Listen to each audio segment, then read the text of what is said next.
मुरादाबाद के भोजपुर थाना इलाके में एआईएमआईएम ने एक जनसभा का आयोजन किया, जिसमें शामिल हुए पार्टी के प्रदेश अध्यक्ष शौकत अली ने जनता को संबोधित करते हुए विपक्षी पार्टियों पर हमला बोलते हुए कई विवादित बयान दिए हैं।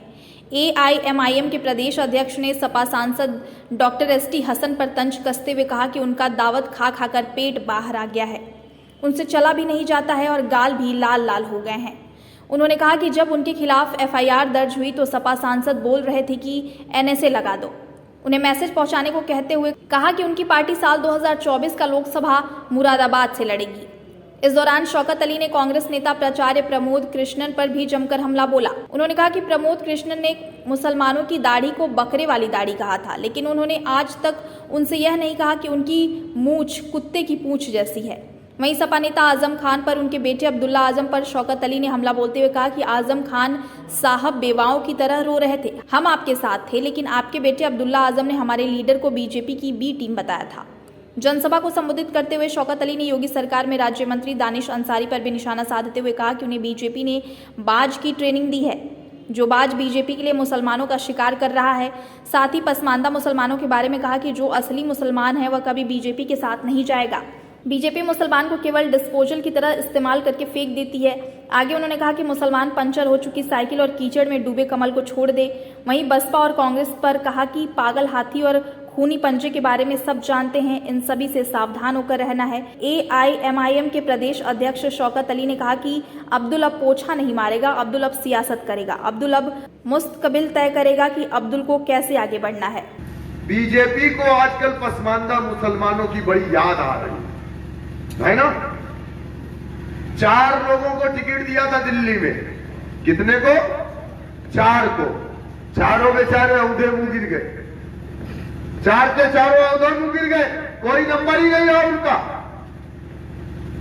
बीजेपी पसमानदा मुसलमानों की बात कर रही है, लेकिन सुप्रीम कोर्ट में बीजेपी ने लिख करके दिया सुप्रीम कोर्ट को कि हम पसमानदा मुसलमानों को एससी की कैटेगरी में नहीं लेंगे, उनको रिजर्वेशन नहीं देंगे। अब बताओ, पसमानदा मुसलमान, एक साहब तो देखा मैं टीवी पे बोल रहे थे, बोले दानिश आजाद अंसारी हमारे खलीफा है। अरे मैंने कहा ये देखिए, मोदी जी का भेजा हुआ एक नया खलीफा हमारे बीच आ गया। 2002 के दंगे का मास्टरमाइंड, 2,500 मुसलमानों का कत्लेआम, अहमदाबाद की सड़कें हमारे खून से लाल हुई, उसका भेजा हुआ एक टीचर मुसलमानों का खलीफा नहीं हो सकता, मुसलमानों का कायद नहीं हो सकता। मेरे दोस्तों, मेरे बुजुर्गों, पसमानदा मुसलमानों की बात करते हैं, बीजेपी से कहना चाहते हैं कि 341 पर जो रोक लगी है मजहब की बुनियाद पर, उस रोक को तुम हटा लो तो हम चाहे कि तुम पसमानदा मुसलमानों से मोहब्बत करते हो, लेकिन नहीं, कोई मोहब्बत नहीं करता। हर कोई को मोहब्बत तुम्हारे वोटों से है। तुम डिस्पोजल गिलास की तरह इस्तेमाल किए जाते हो और जरूरत खत्म हुई फेंक दिए जाते हो। कोई अपने घरों में डिस्पोजल गिलास को, झूठे डिस्पोजल गिलास को नहीं रखता। तब वो बाज क्या करता है? तब वो ट्रेन हो जाता है शिकार करने के लिए। अब वो बाज अपने मालिक का वफादार बन चुका है। अब वो अपने ही समाज यानी अपने ही परिंदे समाज का शिकार करना शुरू करता है। तो ये वही शिकारी है बीजेपी के जो अपने आप को कहते हैं कि मुसलमानों का खलीफा। ये वही शिकारी है। ये पहले कहां थे? एबीवीपी में, वहां इनकी ट्रेनिंग हुई, फिर आरएसएस के ट्रेनिंग कैंप में गए, वहां इनकी ट्रेनिंग हुई, उसके बाद इनको एमएलसी बनाया गया, उसके बाद मिनिस्टर बनाया गया। जब ये यकीन हो गया कि ये हमारा वफादार है, तब मासूम मुसलमानों का शिकार उसी शिकारी परिंदे से किया जा रहा है। समझो मेरी इस बात को मेरे दोस्तों, मेरे बुजुर्गों, मैं आपको आगाह कर रहा हूं कि आप, कुरान ने कहा इन्नमल मुमिनून इख्वा, आका ने कहा तुम मुसलमान एक जिस्म वाहिद की तरह हो। क्या हो? तुम मुसलमान एक जिस्म वाहिद की तरह हो। भोजपुर का मुसलमान अगर तकलीफ में है और मुरादाबाद शहर का मुसलमान उस तकलीफ को महसूस ना करे, तो मेरे आका नबी करीम सल्लल्लाहु अलैहि वसल्लम ने कहा कि वो मेरा उम्मती नहीं है। ये रिश्ता हमारा आपका है। पढ़ो तो जिस कौम की, जिस समाज की सबसे मुकद्दस किताब में सबसे पहला वर्ड पढ़ो से है, वो समाज पोछा नहीं मारना चाहता। खान साहब, आप रो रहे थे बेवाओं की तरह। आप मिनी चीफ मिनिस्टर थे, हम आपके साथ खड़े थे, लेकिन आपकी औलाद ने भी मेरे लीडर को बीजेपी की बी टीम का। हमने कभी कुछ नहीं कहा। हम कल भी तुम्हारे साथ थे, आज भी तुम्हारे साथ खड़े हैं, लेकिन तुमने हमें क्या सिला दिया? अब्दुल अब पोछा मारेगा। अब्दुल पोछा नहीं मारेगा। अब अब्दुल सियासत करेगा और अपना मुस्तकबिल तय करेगा कि अब्दुल को आगे कैसे बढ़ना है। मेरे दोस्तों, मेरे बुजुर्गों, मेरे नौजवानों, 500 में वोट डालोगे तो 50 लाख का तुम्हारे इलाकों में विकास नहीं होगा। बिरयानी में बिक जाओगे तो तुम्हारी सड़कें अच्छी नहीं होगी, अस्पताल नहीं खुलेंगे। आओ मजलिस इत्तेहादुल मुस्लिमीन की तरफ, हम इंशाअल्लाह ताला आपको इंसाफ दिलाएंगे। हम जुल्म और ज्यादती नहीं, लेकिन एक मर्तबा आप हमें ताकत तो दीजिए। हम जेलों की सलाखों से नहीं डरने वाले हैं।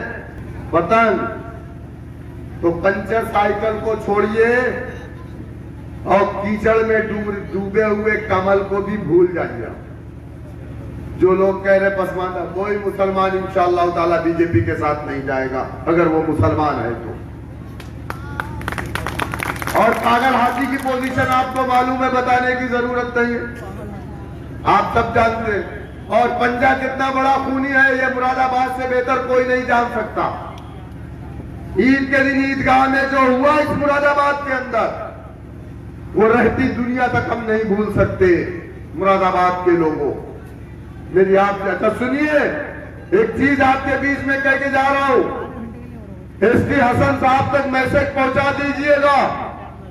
पहली मर्तबा इंशाअल्लाह ताला उत्तर प्रदेश में 2024 का पार्लियामेंट का इलेक्शन मजलिस इत्तेहादुल मुस्लिमीन लड़ेगी और आपके मुरादाबाद की लोकसभा की सीट मजलिस इत्तेहादुल मुस्लिमीन लड़ेगी इंशाअल्लाह ताला।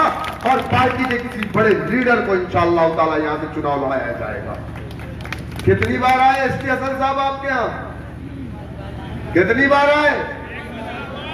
इतना बड़ा पेट हो गया, दावत खा खा के बेचारे ऐसे ऐसे चलते हैं, चल ही नहीं पाते एकदम। माशाअल्लाह आजकल उनकी फोटो वीडियो देखे तो एकदम लाल लाल हो गए हैं खा खा के। हमारे ऊपर FIR हुई, ये बोले एनएसए लगा दो, एनएसए। अरे तुम दूसरे लोग जो हमको कहते हैं टुकड़े टुकड़े करके फेंक दो, उनके लिए भी तुम जरा एक बार बोल दो कि एनएसए लगा दो। तुम्हारी हिम्मत नहीं। कांग्रेसी भी हमारे पीछे पड़ गए। आचार्य प्रमोद कह रहा है जिसको जेल में डालो बेहुदा है। आचार्य प्रमोद जी, तुमने भी हमको कहा था मुसलमानों की दाढ़ी को बकरा दाढ़ी कहा था ना, बकरा दाढ़ी। अरे संविधान ने हमें राइट दिया है, हम बकरा दाढ़ी रखे या कैसी भी रखे, तुमसे तो मतलब नहीं ना। संविधान इजाजत देता।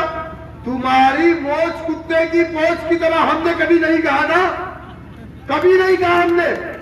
हम ये नहीं कह रहे, हमने कभी नहीं कहा कि आचार्य प्रमोद की मोच कुत्ते की पोंछ की तरह है, क्योंकि संविधान इजाजत देता है कि वो इतनी बड़ी रख ले।